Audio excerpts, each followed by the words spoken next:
یہ خود تو جنگ سے بچ کر بیٹھ ہی رہے تھے، مگر جنہوں نے اللہ کی راہ میں جانیں قربان کر دی اپنے ان بھائیوں کے بارے میں بھی کہتے ہیں کہ اگر ہمارا کہا مانتے تو قتل نہ ہوتے۔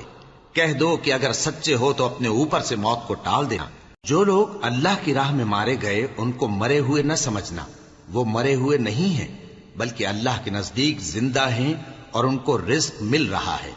جو کچھ اللہ نے ان کو اپنے فضل سے بخش رکھا ہے اس میں خوش ہیں، اور جو لوگ ان کے پیچھے رہ گئے اور شہید ہو کر ان میں شامل نہیں ہو سکے ان کی نسبت خوشیاں منا رہے ہیں کہ قیامت کے دن ان کو بھی نہ کچھ خوف ہوگا اور نہ وہ غمناک ہوں گے، اور اللہ کے انعامات اور فضل سے خوش ہو رہے ہیں، اور اس سے کہ اللہ مومنوں کا اجر ضائع نہیں کرتا جنہوں نے باوجود زخم کھانے کے اللہ اور رسول کے حکم کو قبول کیا۔